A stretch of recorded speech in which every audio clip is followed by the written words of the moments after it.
اللہ غنی، اندر بیٹھی بیٹھی لڑکی کہتی امی جان میں تمہیں کفر کی حالت میں چھوڑ کر آئی تھی، اس وقت تم کافرہ تھی، کلمہ نہیں پڑھتی تھی، یہ تو بتاؤ میرے نبی کا کلمہ پڑھ کر آئی یا وہی حالت ہے؟ مدینے میں ایک مائی رہتی ہے، اما اس مائی کی اس لڑکی کی مکے پاک میں ہے، فتح مکہ سے پہلے کا واقعہ ہے۔ وہ ماں جو آئی، لڑکی کی محبت دل میں اٹھی، بیٹی کو ملنے کو دل چاہا، سفر کر کے مدینے آئی، دروازہ کھٹکھٹایا، اندر سے پوچھا کون ہے؟ کہنے لگی بیٹی جلدی دروازہ کھول، میں تیری اماں ہوں، مکے سے آئی ہوں ملنے کے لیے، تیری شکل دیکھنے کو ترس گئی، تو میری بیٹی ہے پیاری، اپنی بیٹی سے ملنے۔ ایمانداری سے بتاؤ، بھاگ کر دروازہ کھولنا چاہیے تھا، اماں کو لپٹ جاتی، خوشی کے آنسو آ جاتے، میری پیاری اماں، میری پیاری اماں، اتنا سفر کر کے آئی، دکھ اٹھا کر کے آئی۔ اللہ غنی، اندر بیٹھی بیٹھی لڑکی کہتی امی جان میں تمہیں کفر کی حالت میں چھوڑ کر آئی تھی، اس وقت تم کافرہ تھی، کلمہ نہیں پڑھتی تھی، یہ تو بتاؤ میرے نبی کا کلمہ پڑھ کر آئی یا وہی حالت ہے؟ مسلمان بن کر آئی ہو یا بھی حالت کفر پہ ہو؟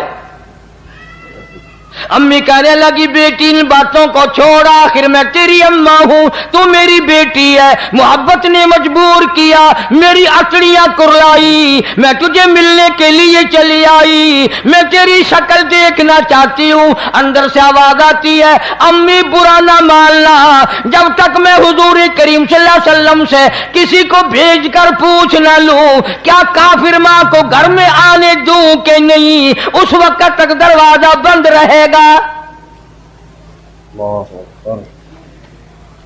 کتنی بڑی اتباع ہے، کتنی بڑی غلامی ہے، یعنی یہ بھی کوئی پوچھنے کی بات تھی؟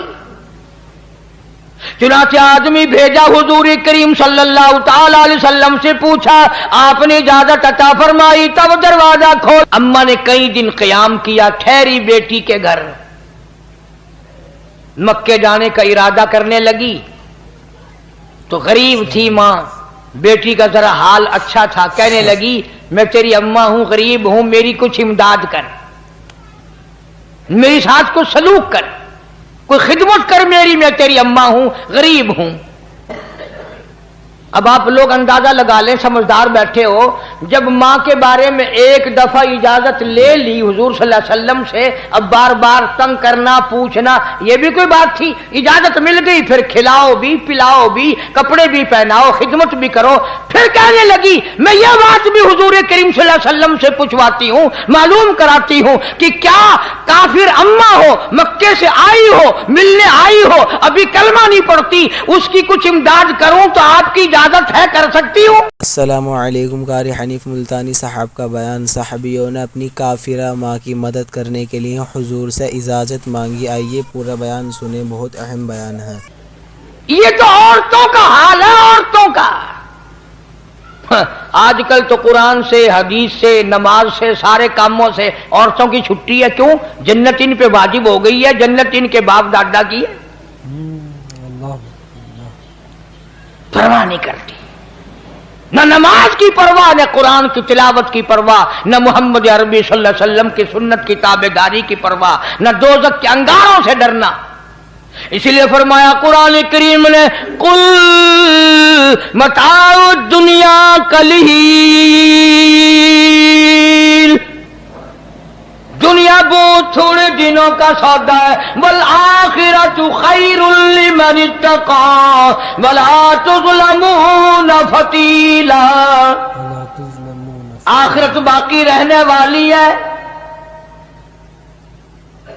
اس جماعت کے کیا کیا آپ کو میں نمونے بتاؤں، قیامت قائم ہو سکتی ہے، صحابہ کرام کے واقعات ختم نہیں ہو سکتے۔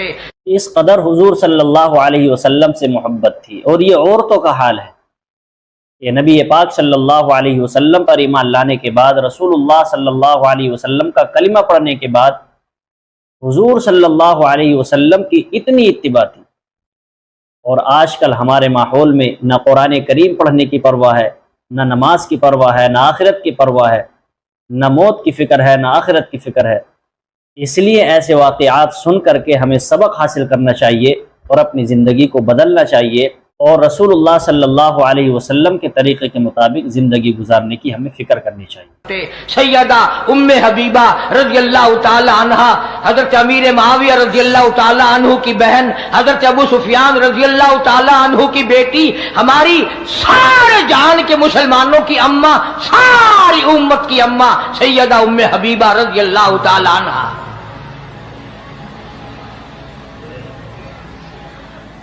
اور ایک اور بات بتاؤں، جس مائی کا میں ذکر خیر کرنے لگا ہوں، آپ صلی اللہ علیہ وسلم کے 11 نکاح ہوئے، آپ کی 11 شادیاں ہوئیں، سب سے زیادہ حق مہر اس ام حبیبہ کا مقرر ہوا، 1000 دینار۔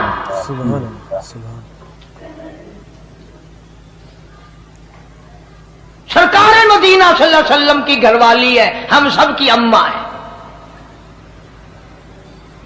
مدینہ پاک میں ہے ابو سفیان رضی اللہ تعالیٰ عنہ، جو اس وقت مسلمان نہیں تھا، بیٹی مسلمان بن گئی، حضور کے گھر میں پہنچ گئی۔ ابو سفیان کا دل چاہا کہ بیٹی سے مل کے آؤں مدینے میں، اجازت لے کر، جیسے آج کل ویزے ہیں ہمارے یہاں، اجازت لے کر مدینہ پاک میں آیا۔ اللہ سب کو زیارت نصیب فرمائے۔ اگر اگلی دعا میں کر دوں گا تو شاید تمہیں بری لگے کہ جا مدینے جائے شالا مڑ کے نہ آئے، وہیں مر جائے۔ یہ دعا تو مانگا کرو ہر وقت، اللہ مدینے کا دفن عطا فرمائے۔ وہ تو ایک ہی اللہ والا تھا جو ہر نماز کے بعد یہ دعا کرتا تھا، اللہم ارزقنا شہادتا فی سبیلک۔ جناب فاروق اعظم رضی اللہ تعالیٰ عنہ ہر وقت دعا کرتا ہے، الہی تیری راہ میں اپنے نام پہ شہادت کی موت عطا فرما،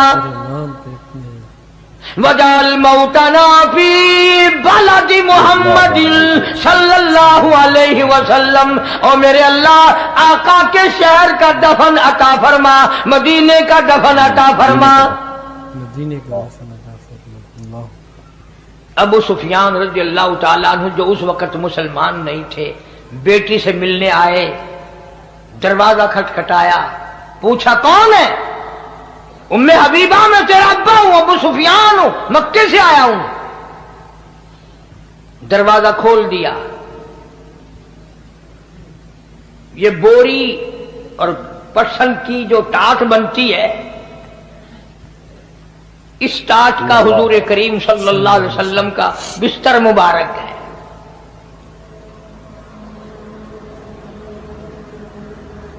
اگر سردی ہوتی تھی تو آدھا نیچے بچھا لیا جاتا تھا، آدھا اوپر اوڑھ لیا جاتا تھا۔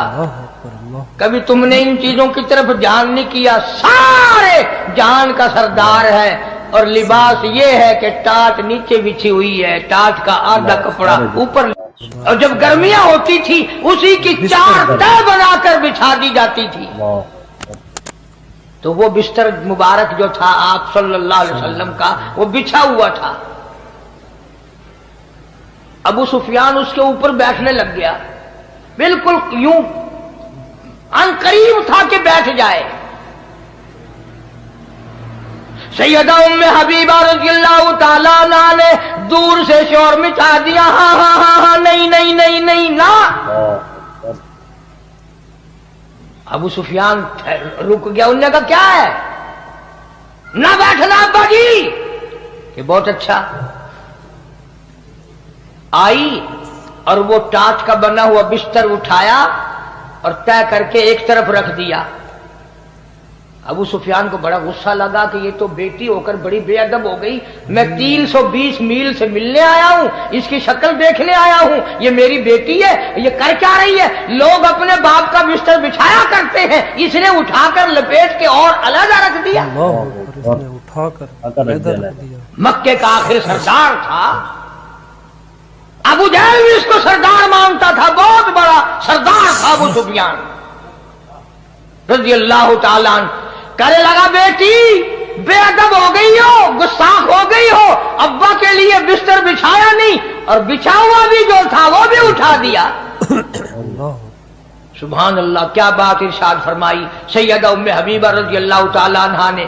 فرمانے لگی ابا میرے ابا ہیں, میں اپنا دوپٹہ بچھا سکتی ہوں, اپنا کپڑا بچھا سکتی ہوں, اپنا میں سب کچھ اپنا میرے باپ ہے قربان کر سکتی ہوں, بے ادب نہیں بلکہ میں نے اس گھر میں آ کر ادب سیکھ لیا, اور وہ یہ بستر نبی پاک کا ہے, ابا کافر مشرک پلیت ہے, میں نبی پاک کے بستر پہ مشرک باپ کو ہرگز نہ بیٹھنے دوں گی.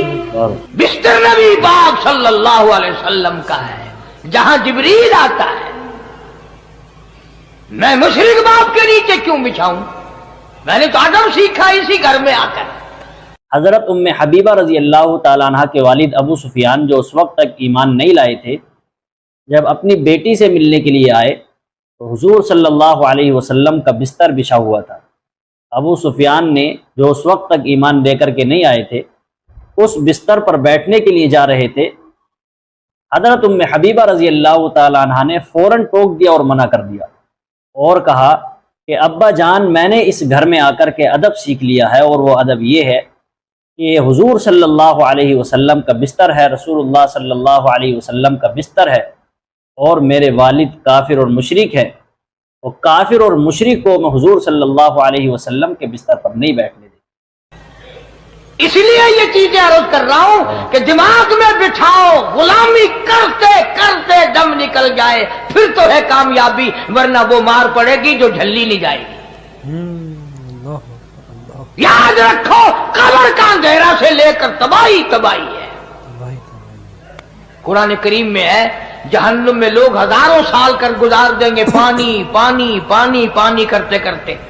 فرمایا وَإِن يَسْتَغِيثُوا يُغَاثُوا بِمَاءٍ كَالْمُهْلِ يَشْوِي الْوُجُوهَ. پانی پانی پانی لوگ ہزاروں سال کریں گے, آواز آئے گی ایسا گرما گرم کھولتا ہوا پانی پلاؤ جس کو پینے سے اتڑیاں منہ کے بل باہر آ جائیں گی. اللہ اللہ عرض کرنے کا میرا مقصد کسی سے لڑائی نہیں, کسی سے جھگڑا نہیں, چاہتا یہ ہوں کہ مجھے بھی توفیق ہو جائے اور آپ لوگوں کو بھی نصیب ہو جائے کہ محمد عربی صلی اللہ علیہ وسلم کی اتباع کرتے کرتے موت آ جائے. بلکہ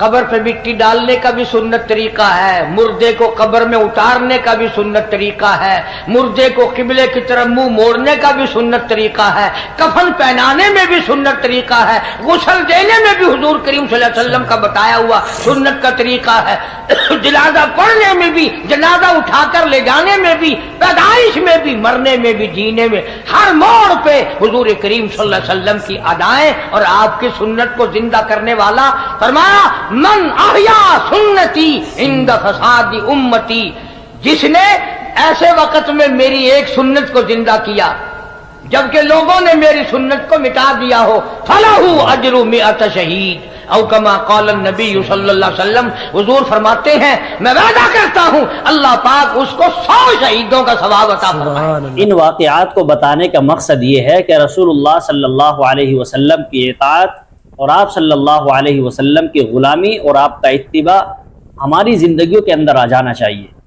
مردے کو دفن کرنے کا طریقہ, مردے کو قبر میں لٹانے کا طریقہ, کفن دینے کا طریقہ, مردے کو غسل دینے کا طریقہ, یعنی ہر چیز کو رسول اللہ صلی اللہ علیہ وسلم بتا کر کے گئے. اس لیے ہر کام میں رسول اللہ صلی اللہ علیہ وسلم کی سنت اور آپ صلی اللہ علیہ وسلم کے طریقے کو اختیار کرنا چاہیے. ہمیں نبی کی سنت کو زندہ کریں, اپنے بچوں کو بتائیں, طریقہ سکھائیں, اپنے گھر کے ماحول میں. جیسے آج کل ہم لوگ شرماتے ہیں نا کہ اگر فرش نہ دھویا گیا تو آنے جانے والی کیا کہیں گی, اگر گھر کی صفائی نہ ہوئی, لباس کی صفائی نہ ہوئی, چہرے منہ کی صفائی نہ ہوئی, کوئی عورت آ گئی تو کیا کہے گی. بس یوں سوچ لیا کرو قیامت کے دن جب شفاعت کے لیے آقا کے دربار میں جائیں گے, یہ گناہ لے کر جائیں گے تو حضور ہمیں کیا فرمائیں گے. اللہ پاک مجھے اور آپ کو عمل کی توفیق عطا فرمائے.